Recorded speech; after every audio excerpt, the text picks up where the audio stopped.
I think it's worth to have a cost of, unfortunately, some gun deaths every single year so that we can have the Second Amendment to protect our other God-given rights.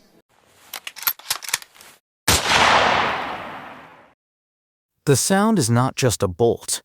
It is the stark metallic punctuation of a sentence yet to be written. It is the sound of a mechanism performing its only duty, a cold, efficient prelude to chaos. And then, the silence that follows is not empty. It is heavy. It is the silence of a universe holding its breath, the vacuum before the storm of consequence. And in that vacuum, a voice is permanently erased. The arguments, the provocations, the carefully modulated tones of certainty, all severed in an instant. What remains is not the man, but the echo, not the life, but the symbol. We are left not with a person to mourn, but a paradox to dissect. This was not merely a killing. It was a transformation, an act of violence so precise, so theatrical in its execution, that it transcends crime and enters the realm of political allegory.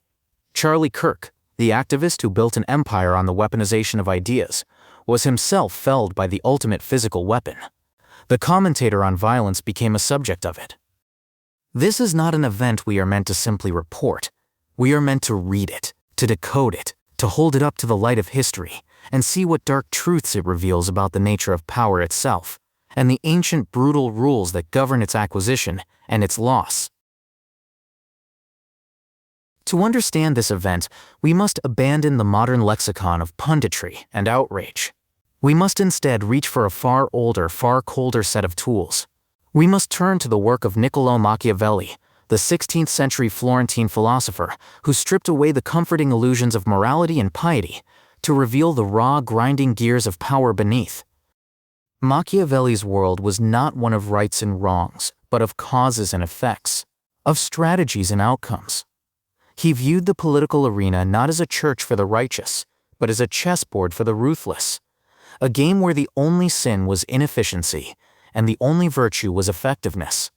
For Machiavelli, a ruler's value was not measured by his goodness, but by his ability to seize control, maintain order, and secure his state against the relentless chaos of fortune and the ambitions of his enemies. It is through this stark, unflinching lens that the life and death of Charlie Kirk come into a terrifying new focus. The question shifts from the sentimental, was he a good man, to the strategic, was he an effective prince? Did he understand the rules of the game he was playing? And in the final brutal analysis, did those same rules ultimately demand his sacrifice? His story ceases to be a simple biography and becomes a case study, a modern-day tragedy played out not according to the scripts of Aristotle, but according to the ruthless principles laid out in El Principe, the Prince. Our inquiry today is not about grief. It is about governance. Not about loss, but about the laws of power that, when broken, exact the ultimate price. Machiavelli's concept of virtue is the cornerstone of our analysis. It is a term often mistranslated as virtue, but in the Machiavellian sense, it has nothing to do with morality. Instead, virtue is the potent combination of human agency, skill, ambition, and willpower. It is the force of personality and strategic brilliance that allows an individual to impose their order upon the chaotic tides of the world. It is the quality of the founder, the innovator, the man who seizes the moment, the occasion, and bends it to his will. Charlie Kirk did not merely join a political movement. He engineered one. At the age of 18, he identified a vacuum, not just a lack of conservative voices on campus, but a perceived absence of courage, a void of defiance. Into this void, he did not step, he built. Turning Point USA was not a club. It was a nascent principality. Kirk was not its president, he was its founder king. His kingdom was not made of land, but of attention. His currency was not gold, but grievance and identity.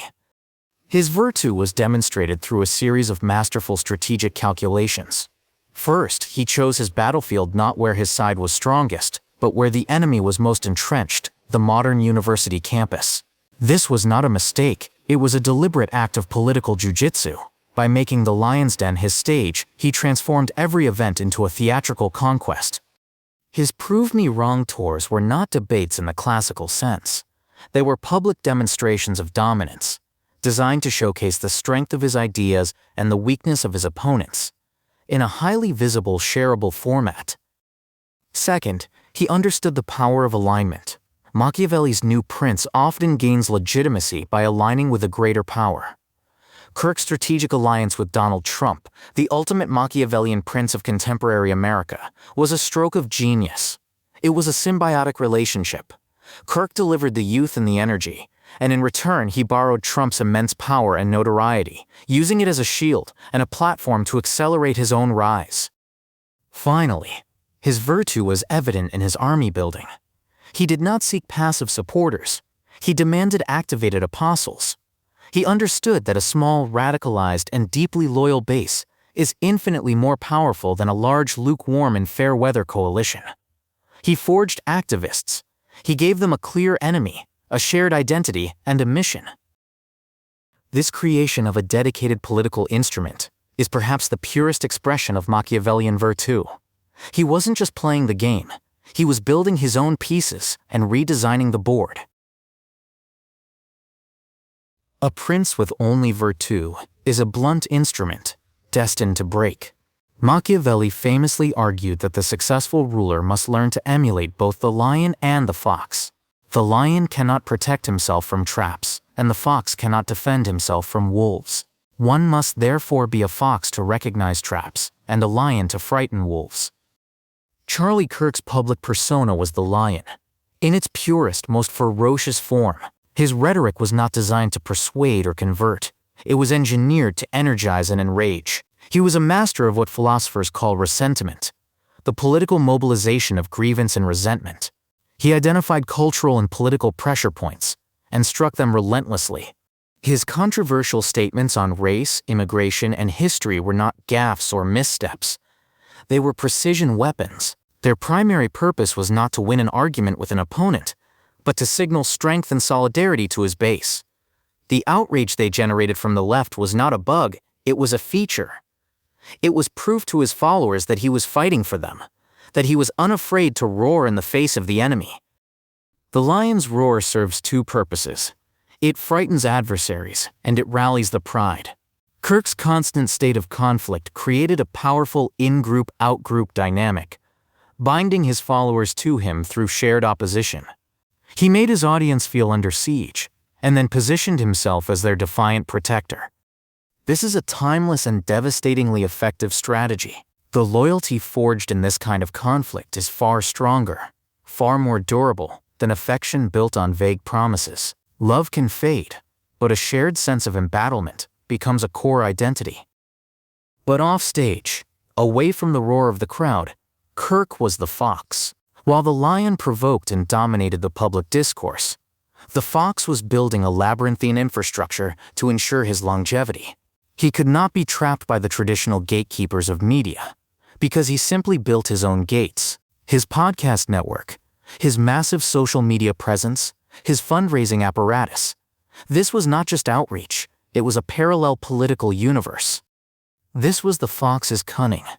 He recognized the traps of deplatforming and mainstream media bias and simply circumvented them entirely. He created a self-sustaining ecosystem where his message could flow uninterrupted, funded directly by his followers, making him accountable to them and them alone. This duality, the public lion and the private fox, was the engine of his power. One generated the energy, the other harnessed it. For all his virtue, for all his skill as both lion and fox, Kirk, like all princes, was subject to Fortuna. Machiavelli pictured Fortune as a raging river, a capricious goddess of chance and unpredictability, who controls half of human affairs. Virtue is the work of building dams, dikes, and canals to control her flow, to channel her power for one's own ends. But even the most brilliant engineer cannot predict a flash flood.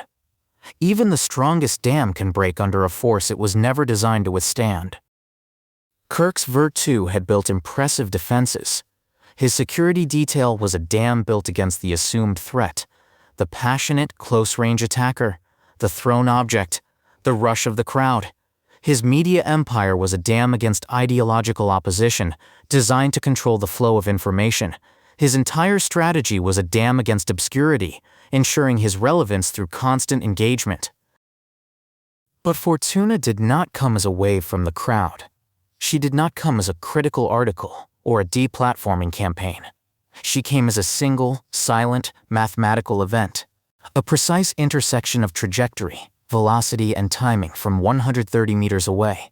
She came from a direction his dams were not facing. This was not a failure of his Virtù. It was a demonstration of its limits. Fortuna is the inherent chaos of the universe, the random variable that no amount of human calculation can entirely eliminate. The prince who builds a kingdom on total control is inevitably, tragically, revealed to be an illusionist. The assassination was the ultimate, brutal demystification. It was not a political argument. It was a physical fact. And against a fact, there is no argument. Kirk's death is the darkest possible reminder of the Machiavellian truth.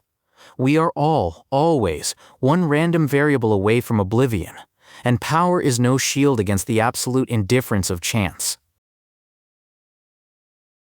This brings us to the most chillingly Machiavellian dimension of this event, the aftermath. For in the economy of power, death is not an end. It is a currency, a resource, a new means to political ends. Machiavelli is often misquoted as saying the ends justify the means. His actual philosophy is more nuanced, that the successful maintenance of power and order retroactively sanctifies the methods used to achieve it. The outcome is the only measure. Charlie Kirk's physical death has been immediately and ruthlessly assimilated into the very machinery of power he helped build. His body is no longer a man. It is a symbol to be weaponized. His blood is not a tragedy. It is a pigment for painting new narratives. For his allies, his death is a potent means to several ends: to galvanize a movement by providing it with a fresh martyr, to raise immense sums of money on the back of outrage and grief, to tar the entire political opposition with the broad brush of assassination, and to solidify a narrative of conservative victimhood at the hands of violent left-wing radicalism. The posthumous awarding of the Presidential Medal of Freedom is not merely an honor. It is a supremely effective political tactic, a means of cementing this narrative into the official record and elevating Kirk from a controversial figure to a national hero. For his enemies, though, with less coordination, his death is also a means to critique the inherent dangers of his rhetoric, to highlight the poetic, devastating irony of a man who championed expansive gun rights being killed by a gun, and to discredit the movement he represented by framing it as a generator of its own violent consequences. The Machiavellian question we are forced to ask is not which side is right, but which use of his death is more effective. Which application of this resource will yield more power, more cohesion, more momentum? In this grim calculus, the transformation of a man into a martyr is perhaps the most powerful political alchemy that exists. Kirk, in death, may achieve a form of purified, untouchable influence that was impossible for him in life. Tangled as he was in the daily fray of controversy, he has been refined into a symbol, and symbols are far more powerful and far more useful than men. So, did Charlie Kirk live and die by Machiavelli's rules? He possessed immense virtù. He played the lion and the fox with skill. He built institutions and forged an army. By these measures, he was a stunningly effective modern prince. But his story also serves as the ultimate warning from the prince. Power is not a shield. It is a magnet. It attracts challengers. It concentrates envy. And it invites the chaos it seeks to control. Kirk built his throne on a foundation of perpetual conflict and division. He mastered the politics of the arena. But he made the fatal error of believing he could remain the unchallenged champion indefinitely. His assassination was not an interruption of his story. It was its logical, predictable, and final culmination. It was the final transaction in the economy of violence he himself had helped to energize. The abyss does not care about left or right. It does not recognize good or evil. It only understands the cold, eternal laws of power. And the most abysmal law of all is that power always, eventually, consumes its own. Kirk mastered the game, but he forgot that in the abyss, you are never the player. You are only a piece on the board. This has been an examination of power. This is the Abyssmal Mind. Subscribe if you dare to understand the rules.